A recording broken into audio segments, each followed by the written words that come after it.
Mari kita berdoa. Bapa di dalam surga, Bapa Tuhan kami Yesus Kristus, Bapa kami semua.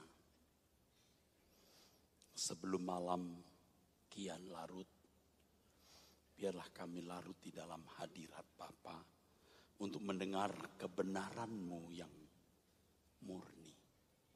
Mohon Bapa memberi berkat kebenaran bagi kami sore menjelang malam ini.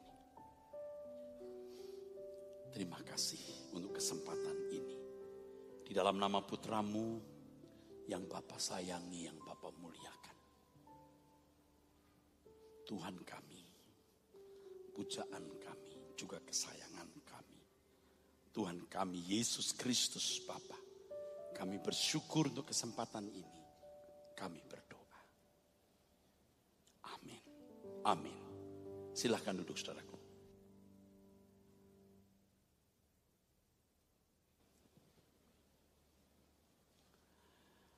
Bapak Ibu saudaraku sekalian,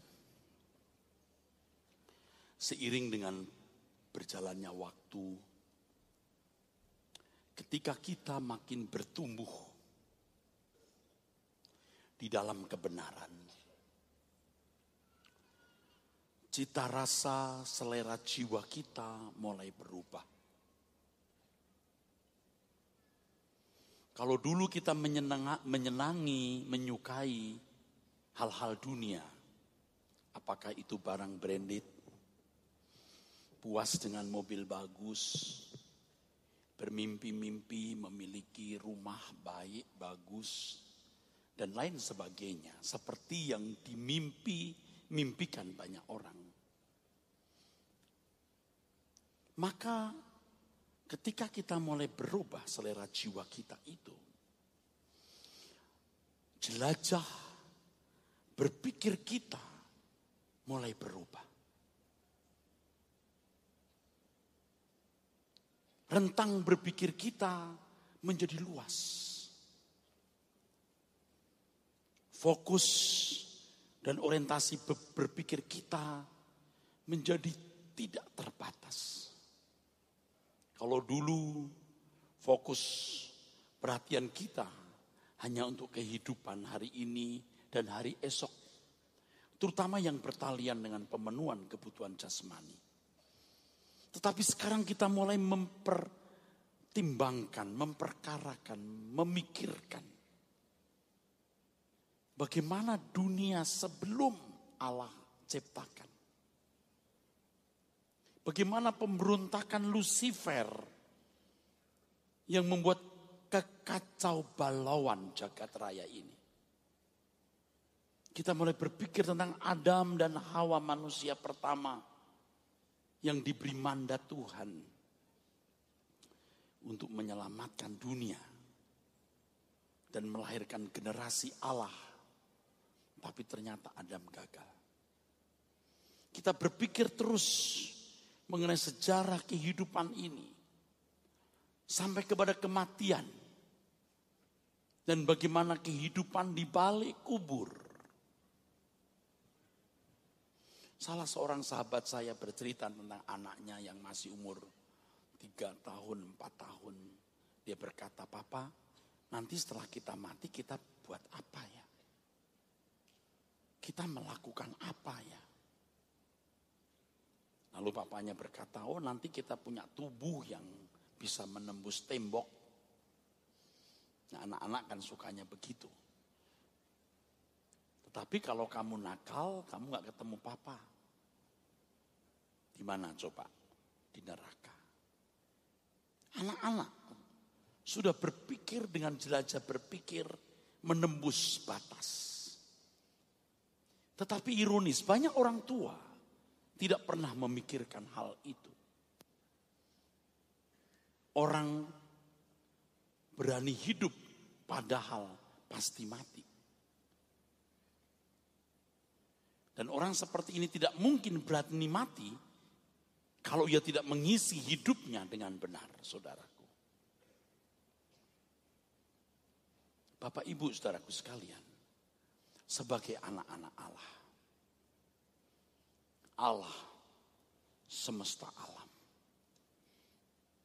yang sudah ada dari kekekalan sampai kekekalan.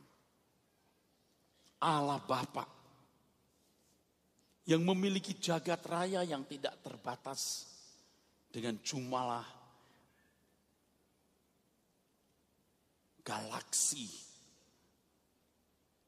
bermiliar-miliar. Satu galaksi memiliki bermiliar-miliar matahari. Satu matahari memiliki banyak planet. Berarti bisa triliun-triliun planet. Kita harus berpikir anak-anak Allah, saudaraku. Yang jelajahnya juga tidak terbatas. Saya mengajak kita siuman. Ayo kita siuman, kita bangun. Jangan kita terbelenggu oleh cara berpikir anak-anak dunia.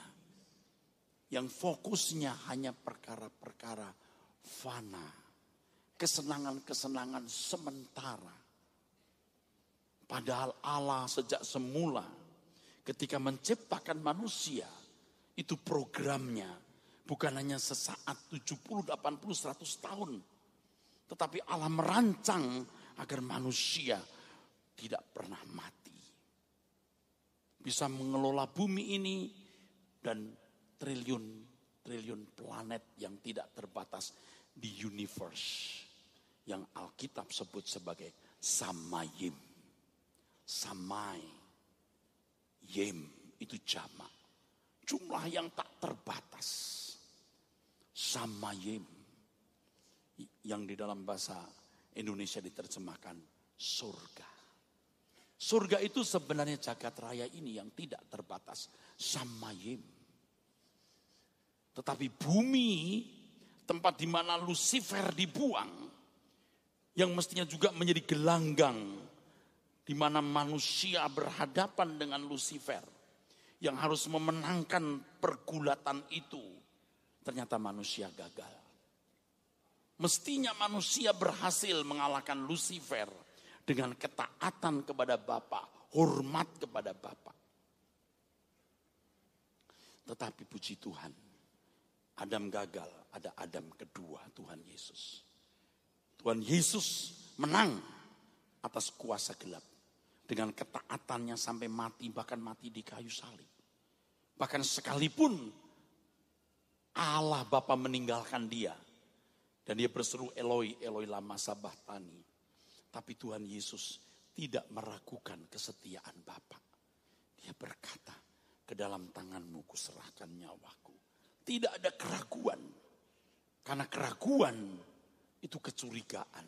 Yang berarti sikap tidak hormat kepada Bapa di surga. Tuhan Yesus memenangkan pergulatan itu. Dengan kemenangan Tuhan Yesus, maka ada harapan kehidupan. Harapan kehidupan kekal. Karena sebagaimana Yesus dibangkitkan, maka ada pengharapan kebangkitan dari antara orang mati. Dan ini yang harus kita pikirkan, saudaraku. Kita harus bergerak, move dari cara berpikir dengan dimensi manusia yang terbatas ini, dimensi manusia yang sempit, dimensi manusia yang fana. Lalu kita memasuki dimensi berpikir Tuhan. Itulah sebabnya dalam Kolose pasal 3 ayat 1 sampai 4. Oleh ilham roh Paulus mengatakan, pikirkan perkara yang di atas, bukan yang di bumi. Tidak sulit untuk memahami maksud ayat ini. Yang sejajar dengan pernyataan Tuhan Yesus. Jangan kumpulkan harta di bumi. Kumpulkan harta di surga. Jelas. Ajaran Tuhan Yesus dengan kacamata pikiran manusia modern hari ini memang konyol. Konyol, saudaraku. Tetapi kita harus berani masuk ke konyolan ini. Hidup dalam ketidakwajaran ini.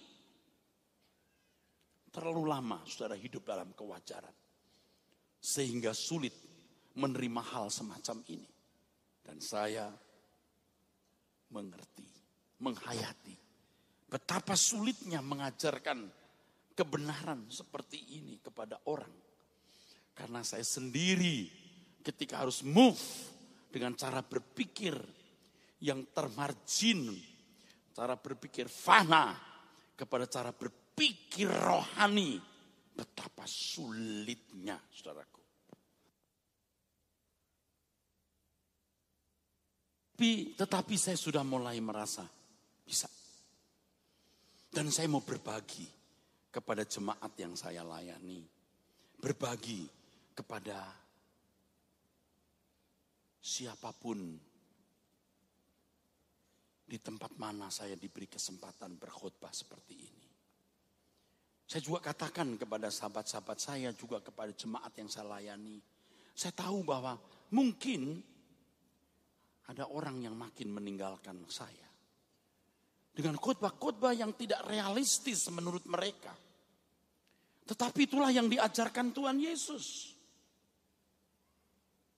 Kamu bukan berasal dari dunia ini seperti aku bukan berasal dari dunia ini. Ini kan mengajak kita menjelajahi kehidupan dengan cara berpikir yang berbeda. Saudara boleh tepuk tangan untuk kebenaran ini. Saudara yang setuju, saudara akan tepuk tangan lebih sungguh-sungguh. Ini bukan konyol, saudaraku. Bukan konyol, saudaraku. Beberapa waktu ini ketika saya keluar negeri, saya lihat sebuah negara yang begitu tenang, dengan apartemen-apartemennya yang bagus, penataan kota yang bagus, nyaman, dan hampir tidak ada kejahatan di kota itu. Gelak tawa orang yang ada di kafe-kafe, di restoran-restoran, menyenangkan. Belum apartemen-apartemen yang ada di beach, di pantai. Sejauh mata memandang bisa melihat laut. Very beautiful. Very beautiful.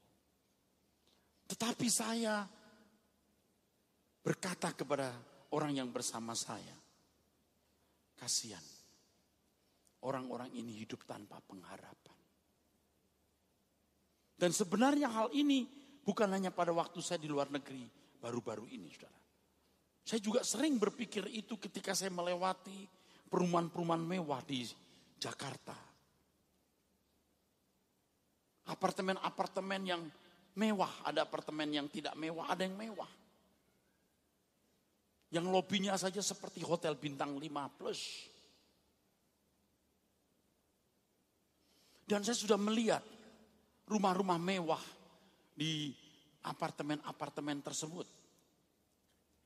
Ada yang 1.200 meter untuk satu keluarga. Waduh, indah sekali. Tetapi banyak orang-orang yang hidup tanpa pengharapan.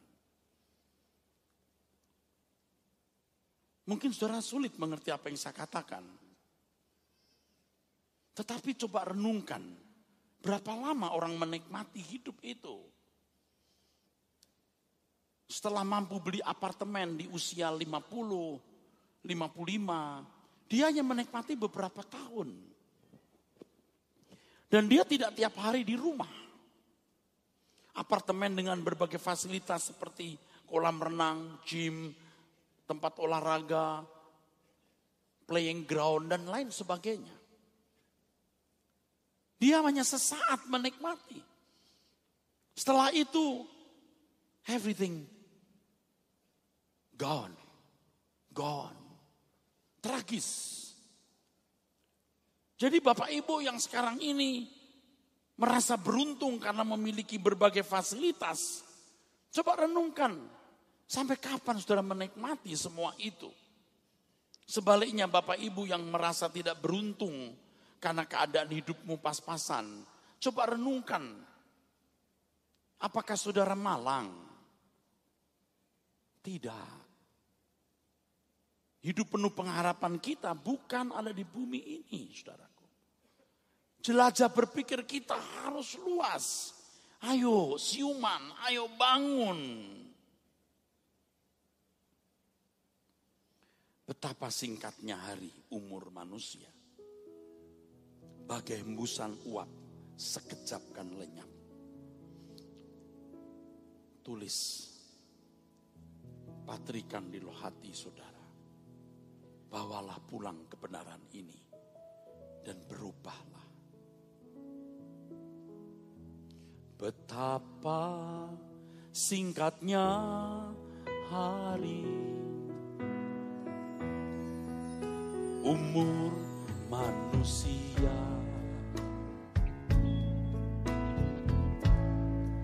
Bagai hembusan uap, sekejap kan lenyap. Hanya 70 tahun. Demikian firman-Mu. Dalam detak waktu semua berlalu dengan buru-buru. Betapa singkatnya hari, umur manusia. Bagai hembusan uap, sekejap kan lenyap. Hanya 70 tahun. Demikian firman-Mu. Dalam detak waktu semua berlalu dengan buru-buru. Sesungguhnya dari debu kembali kepada debu. Setiap insan berpulang masuk keabadian.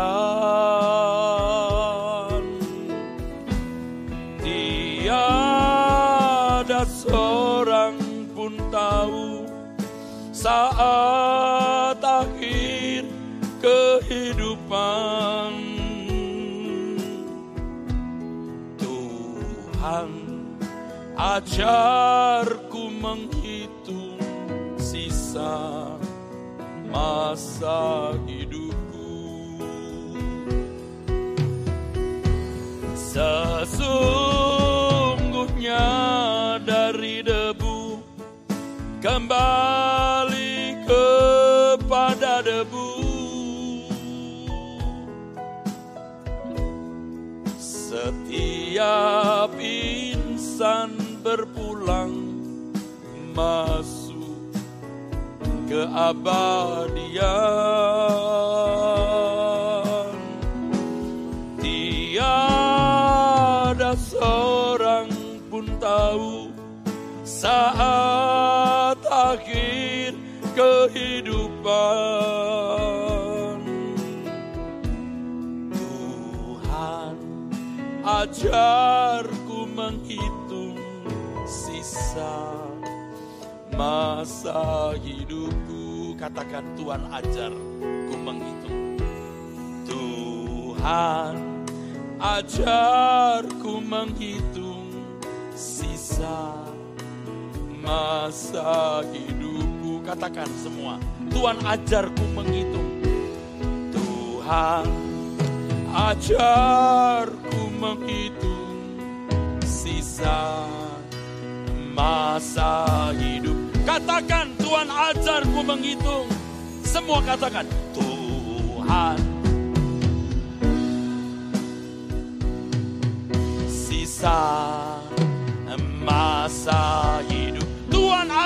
menghitung. Semua katakan bersama. Tuhan, ajarku menghitung sisa masa hidupku.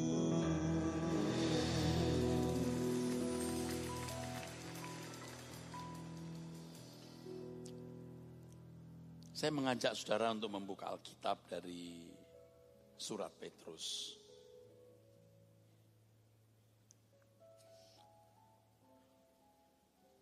Ayat ini termasuk ayat favorit yang dalam khotbah sudah sering saya baca. Tetapi saya memandang dari berbagai perspektif atau sudut pandang. Dan saya rindu dan ini juga pasti kerinduan Tuhan. Yang oleh karenanya saya berdiri di sini dan saya sudah berdoa mengenai apa yang harus saya khotbahkan. Ini menjadi kerinduan Tuhan.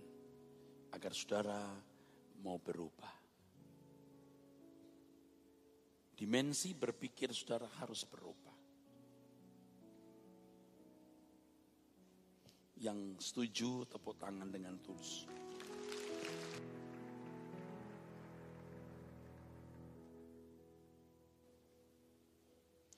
Tadi pada waktu saya masuk halaman gereja, saya melihat seorang ibu dengan anak. Saya tidak terlalu jelas apakah pria atau wanita, tapi anak sekitar umur 5-6 tahun. Mungkin suaminya juga sedang parkir. Saya berpikir sampai kapan ibu anak ini bisa bersama-sama.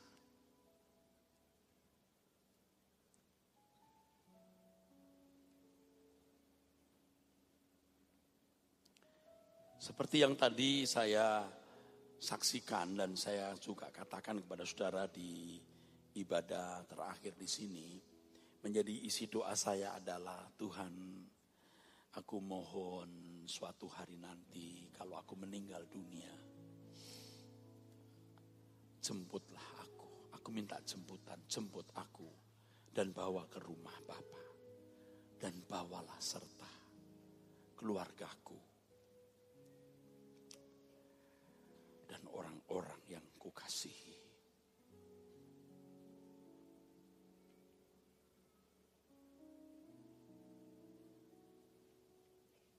Saya harap ini menjadi doa saudara.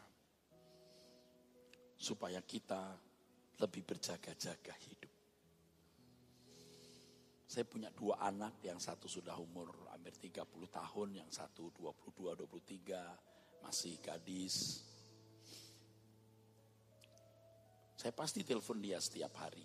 Entah di dalam kota maupun di luar kota atau di luar negeri.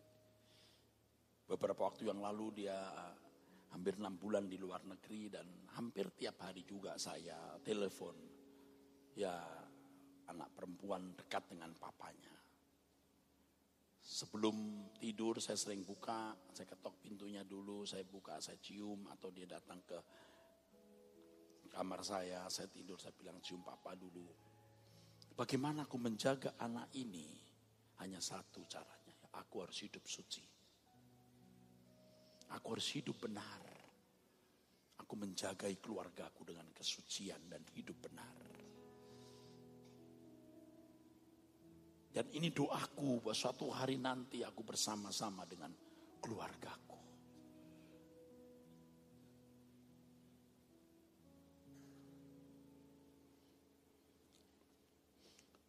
Jadikan ini doa. Doa buat Bapak Ibu. Jangan hanya puas anak lulus sekolah, puas anak sudah jadi sarjana, punya pekerjaan dan posisi yang baik. Atau mungkin kerja di luar negeri dengan posisi baik. Bangga anaknya lulus di luar negeri. Seberapa banggamu kalau engkau kehilangan dia selamanya?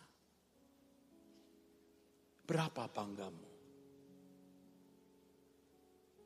Maka saya tidak izinkan anak saya keluar negeri pada waktu itu. Saya merasa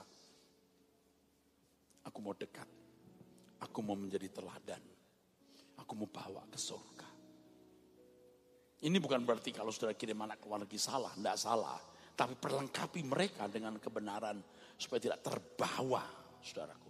Tidak terbawa kepada pengaruh dunia yang jahat.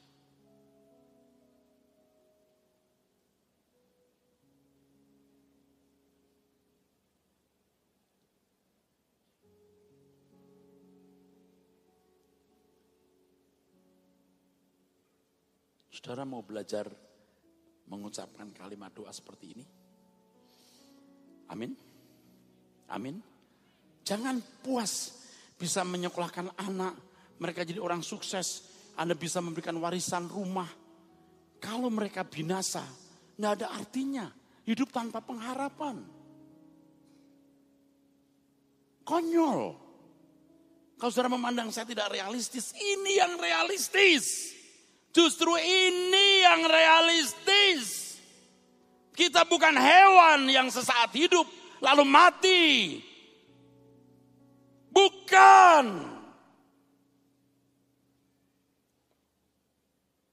Kita manusia yang memiliki unsur kekekalan.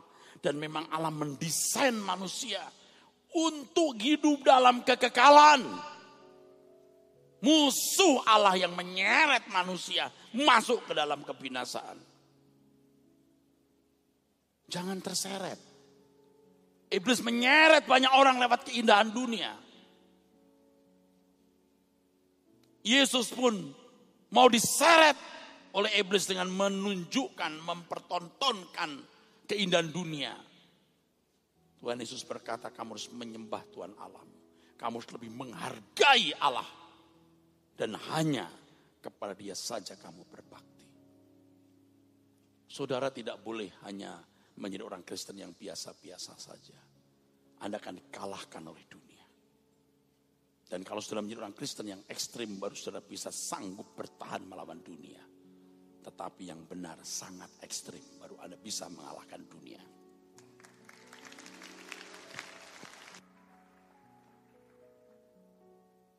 Sangat ekstrim. Pikiran ekstrim. Maka saudara lihat YouTube. Khotbah saya, saudara dengar. Lihat. Buku-buku saya lagi dijual di luar sana. Tidak bermaksud apa-apa. Saudara belajar kebenaran. Yang tidak sanggup beli karena kekurangan uang. Anda tunjuk buku mana yang saudara mau.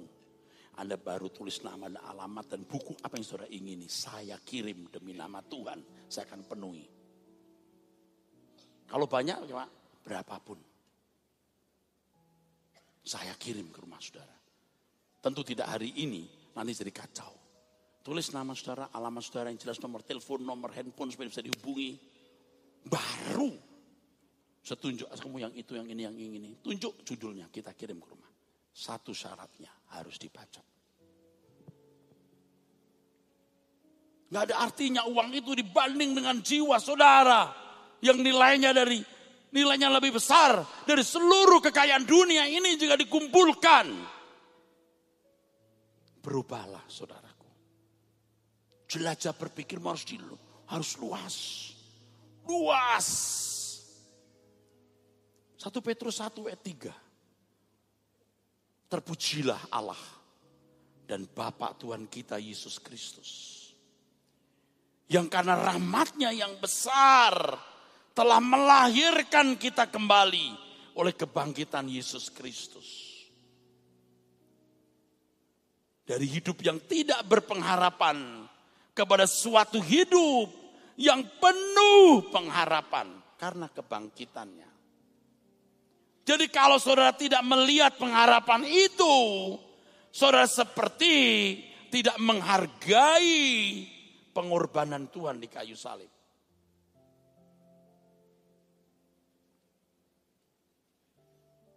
Sama seperti orang tua yang kerja keras banting tulang. Taruh hidup supaya anak bisa sekolah. Lalu anaknya tidak mau sekolah. Melukai hati orang tua.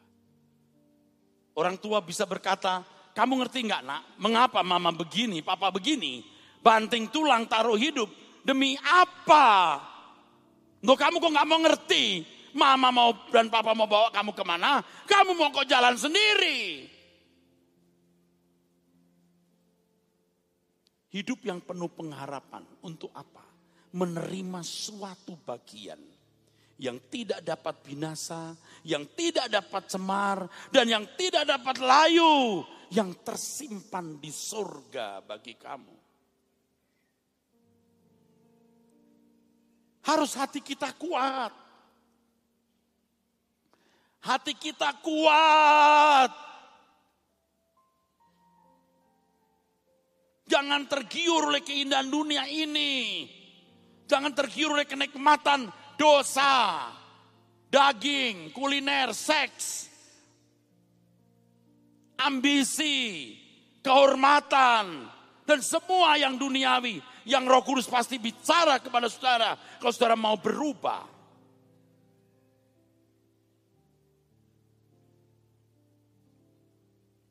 Harus ekstrim-ekstrimnya. Dan saudara tahu betapa sulitnya saya menjadi seperti ini. Sekarang juga belum sempurna. Bagaimana saya bisa menjadi se-ekstrim-ekstrimnya? Kalau saya istilahkan kepada teman-teman sahabat-sahabat saya bunuh diri. Bukan bunuh diri minum racun, saya bunuh keinginanku. Saya bunuh semua selera-seleraku.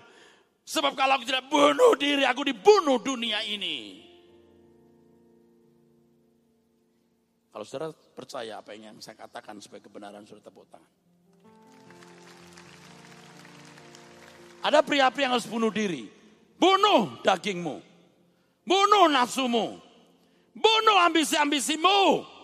Bunuh.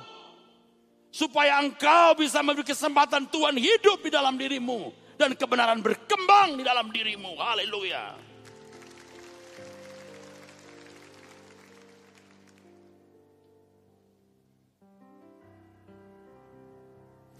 Tiada yang ku nanti lagi, apapun di bumi ini. Rindu hatiku pulang ke sana. Di sisa hari-hariku berbuah-buah bagimu, tanda cinta dan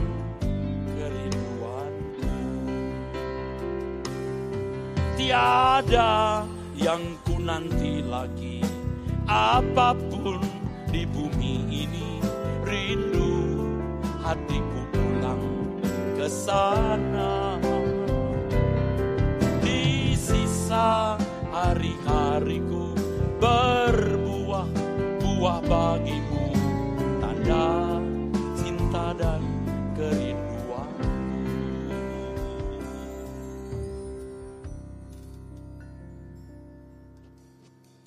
Mungkin kita tidak pernah bertemu setelah ini, saudaraku.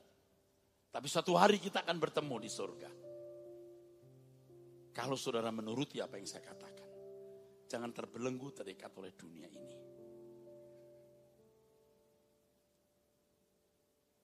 Jangan terbelenggu terikat oleh dunia ini. Saya tidak mau terikat.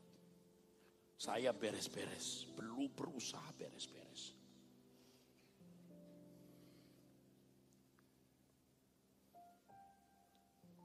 Saya berusaha untuk melepaskan belenggu-belenggu ikatan kesenangan dunia. Ini sulit banget saudaraku. Tapi Roh Kudus akan menolong kita nanti untuk itu. Amin. Oke, Anda boleh tepuk tangan.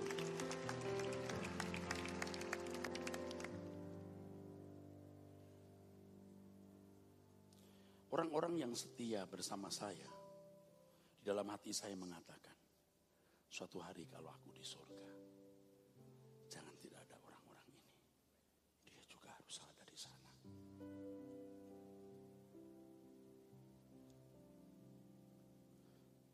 Kalau ada orang-orang sombong di sini, saya nggak marah. Saya cuma mau berkata, tunggu waktunya. Apakah yang saya katakan ini benar atau hanya isapan jempol? Terlalu lama saudara hidup dengan cara wajar anak dunia. Sampai saudara tidak bisa memahami kebenaran.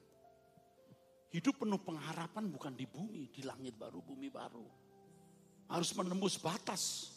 Jelajah berpikir kita harus menembus batas. Kalau kita mau belajar firman Tuhan mengajar asal dan makan pakaian cukup. Ini bukan berarti menjadikan saudara miskin, tidak. Tapi artinya tidak membuat Anda berambisi dan menjadi serakah. Saudara merdeka. Benar. Merdeka.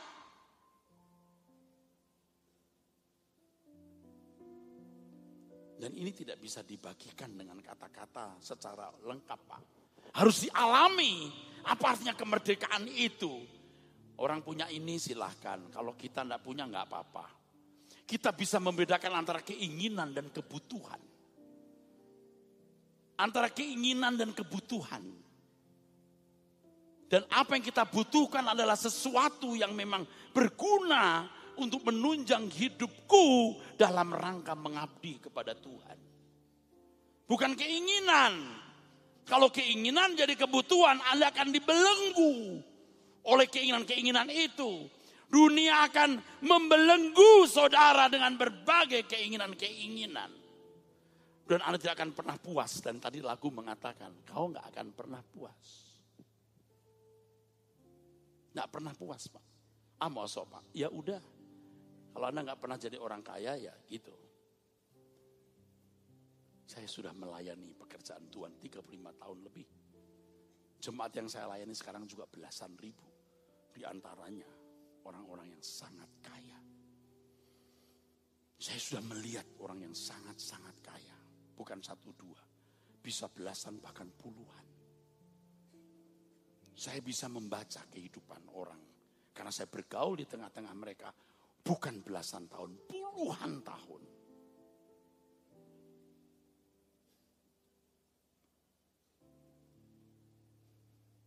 Saya juga sudah menikmati kehidupan ini.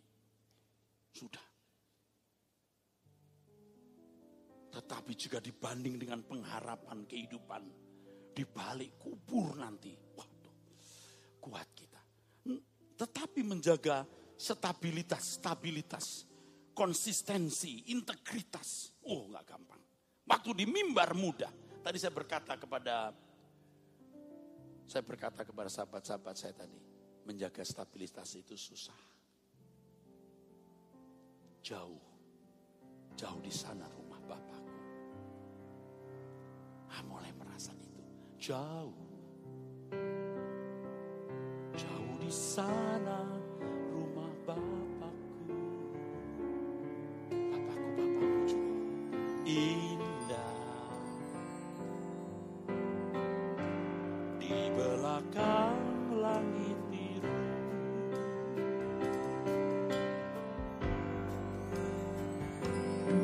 Rindu hati ke sana dan segera jumpa dengan Tuhanku. Negeri yang permai, semua saling menunggu.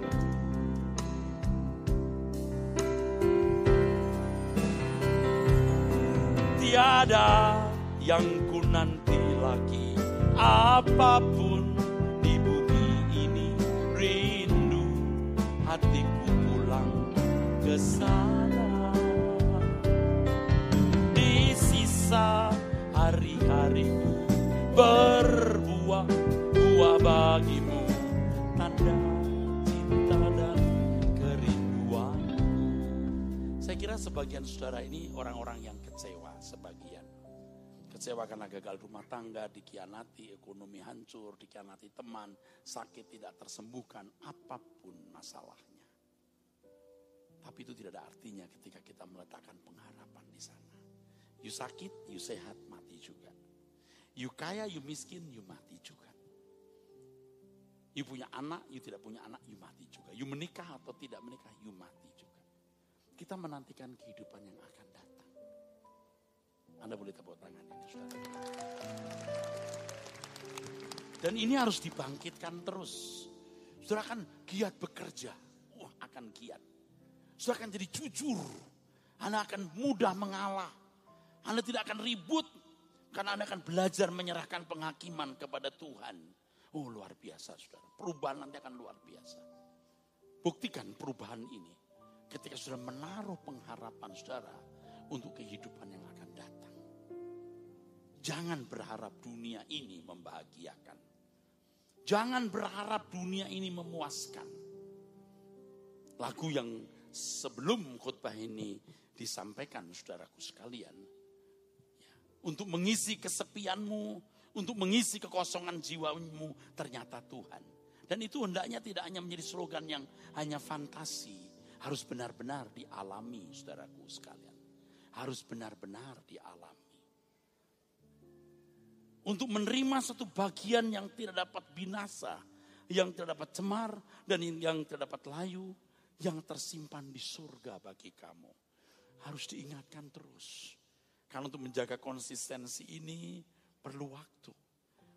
Yaitu kamu yang dipelihara dalam kekuatan Allah. Karena imanmu sementara kamu menantikan keselamatan yang telah tersedia untuk dinyatakan pada akhir zaman. Puji Tuhan, saudaraku. Bergembiralah akan hal itu. Sekalipun sekarang ini kamu seketika harus berduka cita oleh berbagai-bagai pencobaan. Ini kan konteksnya orang-orang Kristen yang waktu itu hidup dalam penderitaan yang luar biasa karena aniaya, siksaan. Tapi mereka harus setia sampai mati untuk memperoleh hidup yang penuh pengharapan itu. Bapak Ibu lihat saya. Kalau dulu orang-orang Kristen menghadapi aniaya fisik. Tetapi keadaan itu justru kondusif. Artinya menciptakan suasana di mana orang-orang Kristen meletakkan pengharapannya kepada kehidupan yang akan datang. Karena dengan situasi di mana mereka tertindas, teraniaya, dunia tertutup, mereka tidak bisa menikmati dunia. Dunia tidak bisa dijadikan firdaus. Mereka hidup dalam tekanan tindisan yang sangat berat. Tapi mereka harus memenangkan pergumulan itu setia sampai mati. Hari ini, saudaraku, kita tidak mengalami aniaya fisik. Dunia terbuka untuk dimasuki dan dinikmati. Suasana justru tidak kondusif. Kondusif artinya suasana yang mendukung tercapainya tujuan. Suasana justru tidak kondusif. Justru berat. Jangan berpikir masa aniaya itu masa berat. Itu berat dalam satu aspek. Tetapi kita sekarang lebih berat. Kecenderungan untuk tidak hidup dalam kebenaran. Karena dunia terbuka untuk dinikmati. Lebih berat. Tapi saudaraku, itu keadilan Tuhan. Kalau dulu belum ada Alkitab seperti kita hari ini. Dulu mereka belum punya pengetahuan tentang sejarah orang-orang Kristen. Mereka adalah pelaku iman yang pertama. Pelaku iman pertama. Sekarang kita hidup 2000 tahun setelah itu kita bisa melihat sejarah kehidupan orang Kristen dan belajar dari sejarah hidup mereka. Dan kita punya Alkitab yang lengkap. Suasana tidak kondusif mendukung kita untuk mencari kerajaan Allah dan menaruh hati kita untuk perkara-perkara yang di atas. Tidak kondusif. Tapi kalau kita berani bertarung, kita berani giat, berani menentang keadaan, melawan zaman atau suasana zaman ini, kita bisa menang. Tetapi kesenangan-kesenangan dunia itu seperti kolesterol iman yang membuat orang lumpuh dan sampai tingkat tertentu tidak bisa diobati lagi. Ini paralel, saudaraku. Ada orang yang selama bertahun-tahun makan tidak baik. Pola makan, pola hidupnya salah. Salah. Sampai usia tertentu sudah sulit.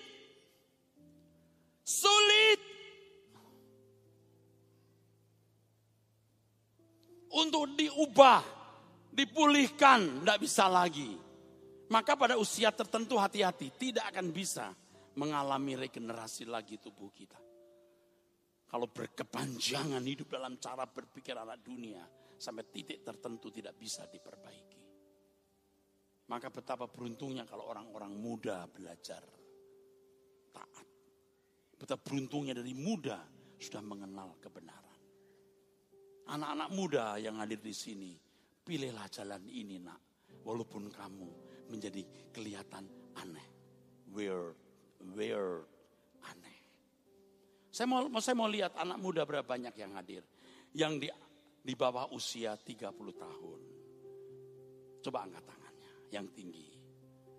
Let me see, coba. Yang tinggi nak, yang tinggi. Puji Tuhan. Oke, lumayan, banyak. Saya tidak bertanya kepada Bapak Ibu, saya hanya bertanya kepada orang muda. Saya minta kamu jawab. Berani kamu menuruti firman ini?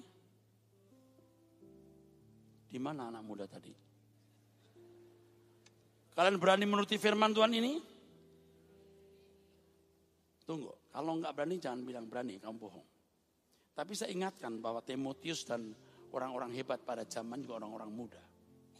Saya mau tanya, kamu berani menuruti firman ini? Di gereja yang saya gembalakan setiap Sabtu jam 4 saya berkhotbah untuk anak-anak muda. Setiap Sabtu jam 4 sore. Kecuali saya keluar kota ini. Jumlahnya ya rentang sekitar 500. Paling tidak 400 sampai 700. Saya memiliki slogan, kesucian. Mereka jawab yes. Radikal, yes. Kekekalan, yes. Saya nggak tahu kamu berani nggak. Kesucian, yes. Berani nggak? Kalau saya bilang kesucian, yes. Kekekalan, yes. Radikal, yes. Gitu. Radikal. Saya mau latih anak-anak muda itu menjadi teroris lawan iblis. Taruh bom kejujuran. Bom kesucian. Bom kerendahan hati, ketekunan. Coba anak-anak muda yang tadi angkat tangan. Kamu gak rugi kok Om Erasna. Kamu jawab yes. Walaupun kamu masih setengah-setengah. Kesucian. Waduh senang. Tepuk tangan saudara. Ini luar biasa. Ulangi ya. Kesucian. Waduh. Ibu-ibu jangan ikut yes. Saya sedang bicara untuk anak-anak muda. Kesucian. Kekekalan. Radikal. Tepuk tangan. Kita didik anak-anak kita untuk hidup suci. Kita didik mereka memikirkan kekekalan dan radikal. Radikal belajar. Radikal hormat orang tua. Radikal untuk mencapai prestasi tinggi untuk kemuliaan Tuhan. Enggak setengah-setengah. Jadi sementara kamu berduka cita oleh berbagai-bagai pencobaan, tetap setialah. Maksud semuanya itu ialah untuk membuktikan kemurnian imanmu yang jauh lebih tinggi nilainya daripada emas yang fana, yang diuji kemurniannya dengan api. Kalau dulu api aniaya, api siksaan, sekarang api materialisme dan berbagai bujukan berbuat dosa. Api. Jadi kalau saudara punya kesempatan untuk berbuat dosa, itu berarti saudara mau diuji. Diuji kemurnian iman saudara. Sehingga kamu memperoleh puji-pujian dan kemuliaan dan kehormatan pada hari Yesus menyatakan dirinya. Itu yang kita nantikan.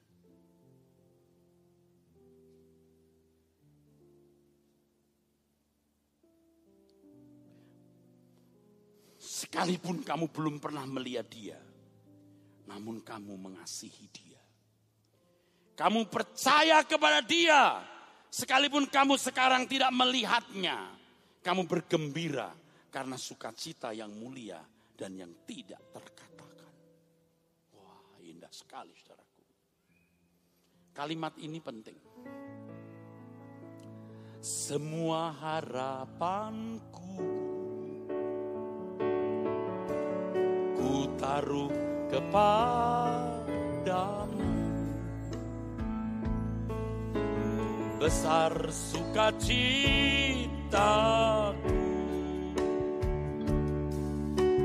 ku memandang wajah-Mu.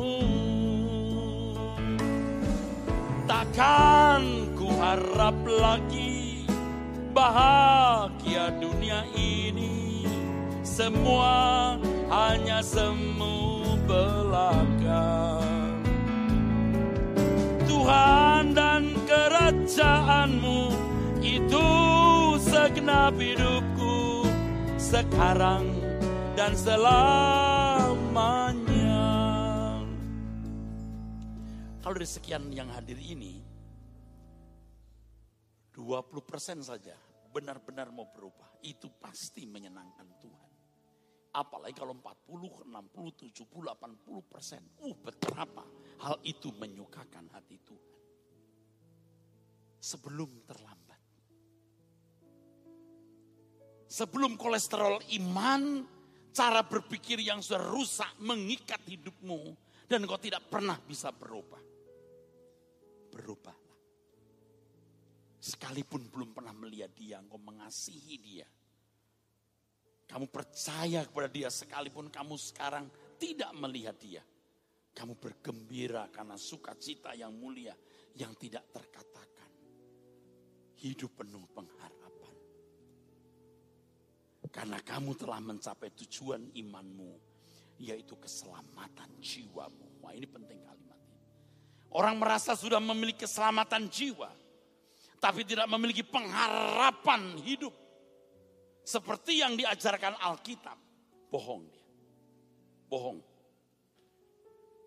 Orang yang memiliki keselamatan dan menghayati keselamatan itu. Orang yang benar-benar memiliki keselamatan itu. Menghayati keselamatan itu, saudaraku sekalian. Pasti dia punya pengharapan. Kehidupan yang akan datang. Berubahlah, saudara. Pikirkan itu. Kalau saudara nanti lewat rumah orang-orang mewah. Saudara kalau melihat orang-orang yang kelihatannya beruntung, kasihan. Sebenarnya mereka tidak beruntung. Kalau mereka tidak mengenal Tuhan Yesus. Dan hidup dalam keselamatan yang benar. Kasihan. Pulanglah dengan sejahtera. Terimalah perjamuan kudus dengan sejahtera. Ada pengharapan abadi di balik kubur kita. Dan nantikan itu dengan bahagia. Dan sementara menantikan itu, belajarlah untuk hidup suci. Taati firman Tuhan dengan benar. Amin. Kita bangkit berdiri di hadapan Tuhan, saudaraku. Haleluya. Amin. Terima kasih untuk firman-Mu Tuhan. Terima kasih untuk kebenaran-Mu Bapa di surga. Haleluya. Amin. Haleluya. Haleluya. Haleluya. Angkat hatimu. Haleluya.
pulanglah dengan sejahtera.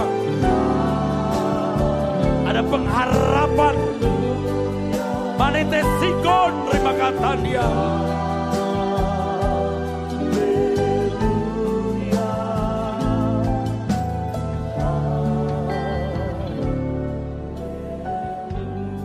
Mungkin ada di antara saudara yang sedang kecewa terhadap keadaan. Dan secara tidak langsung kau kecewa terhadap Tuhan. Mungkin engkau mulai melirik agama lain. Dan berpikir itu jalan yang lebih baik.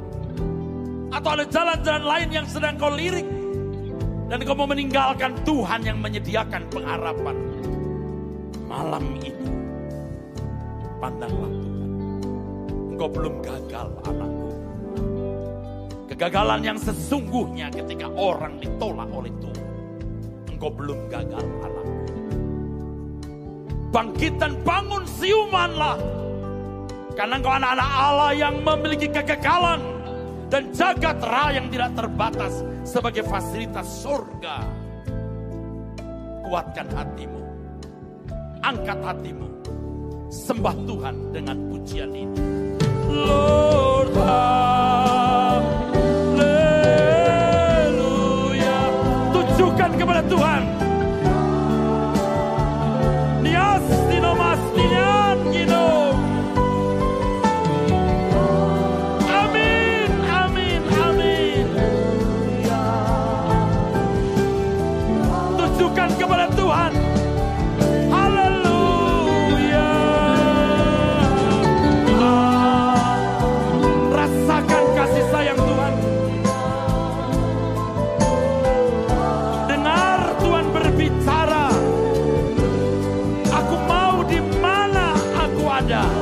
Kamu ada.